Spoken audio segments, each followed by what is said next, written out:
The alarm clock buzzes, signaling another day in the life of Jake, a single father running a marathon with no finish line. Since his wife passed away, the colors of their world seem to have faded into a dull gray. He rushes around the kitchen, burning toast and spilling coffee, trying to be both mother and father. Sitting at the table is his son, Leo, a small island in a sea of silence. Leo's eyes are glued to his phone screen, his fingers tapping away at a virtual world that makes more sense than the real one. Jake tries to ask about school, but his words float in the air, unanswered and heavy. He looks at his son and sees a stranger growing up too fast. The guilt in Jake's chest is heavier than his briefcase. They are together in the same room, yet they are miles apart.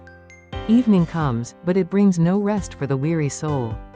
The dinner table, once a place of laughter and stories, is now a quiet zone filled with the sound of chewing and tapping glass. Jake puts a plate of heated-up leftovers in front of Leo, hoping for a smile or a "thank you."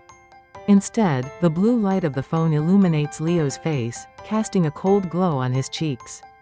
Jake wants to reach out, to take the device away, but he is too exhausted to fight a battle he feels he's already losing. He misses the sound of his son's voice, the way Leo used to babble about dinosaurs and spaceships. Now, the silence is so loud it hurts his ears.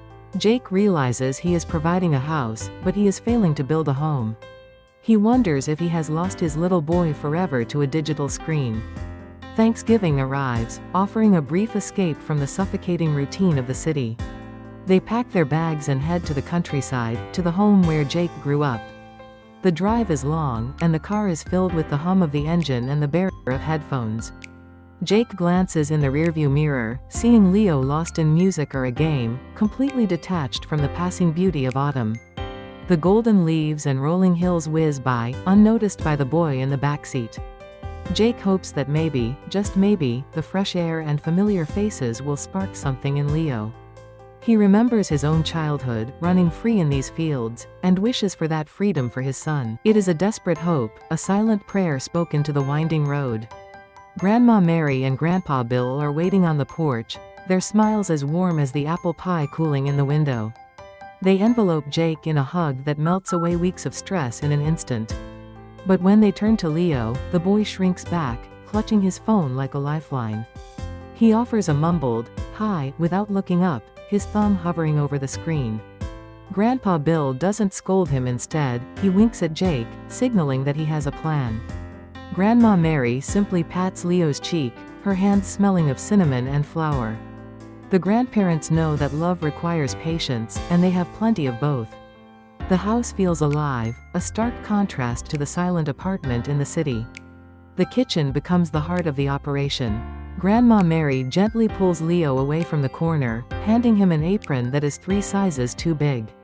She asks for his help with the dough, claiming her old hands aren't as strong as they used to be. At first, Leo is reluctant, checking his pocket for the phone every few seconds.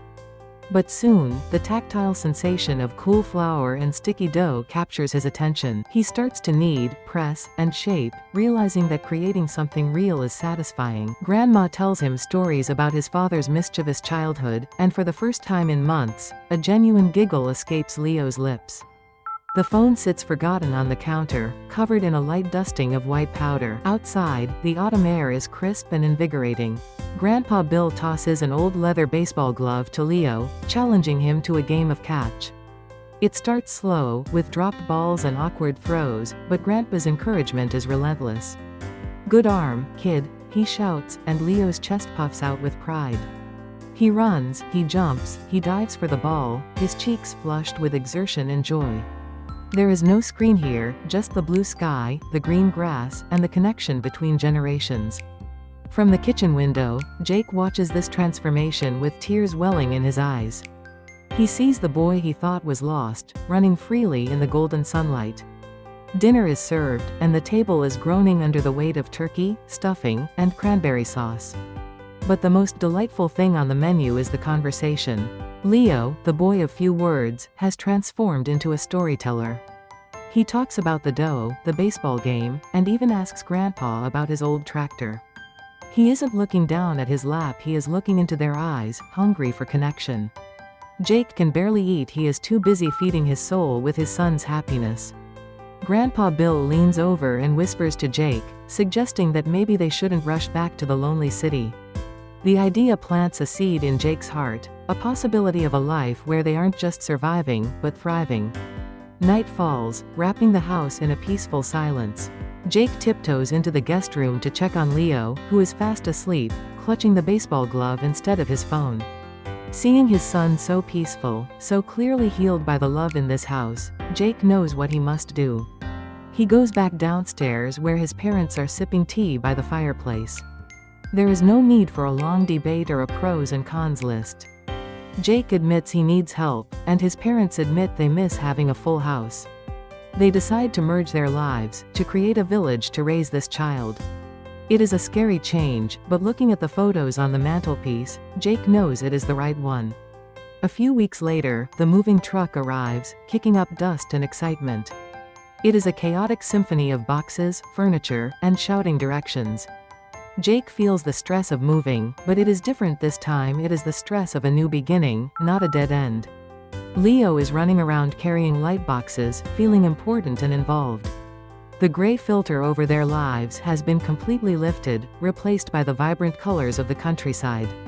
They are not just moving furniture, they are moving their hearts to a safer place.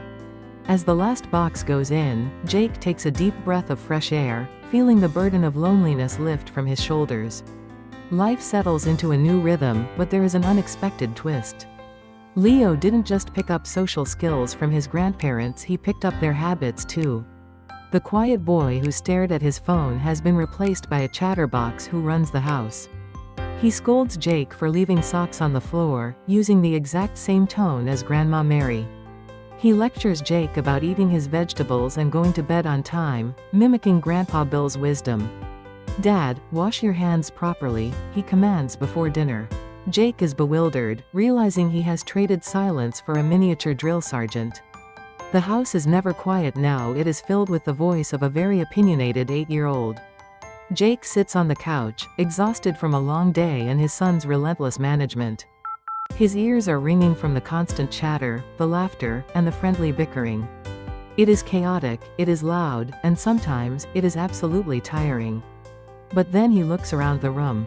He sees his parents looking 10 years younger, fueled by the energy of a child. He sees Leo, bright-eyed and confident, no longer hiding behind a screen. Jake realizes that this exhaustion is the best feeling in the world. It is the feeling of being alive, of being loved, and of being part of a family. He closes his eyes, letting the beautiful noise wash over him, thankful for every single noisy moment. We often search the world for happiness, only to find it was waiting for us on the front porch all along. A house is built with walls and beams, but a home is built with love and dreams. For Jake and Leo, the silence is finally gone, replaced by the messy, loud, and beautiful sound of family. And that is the sweetest sound of all. Please hit that like button. And if you're new here, make sure you subscribe. Thanks again for watching, and I'll see you in the next one.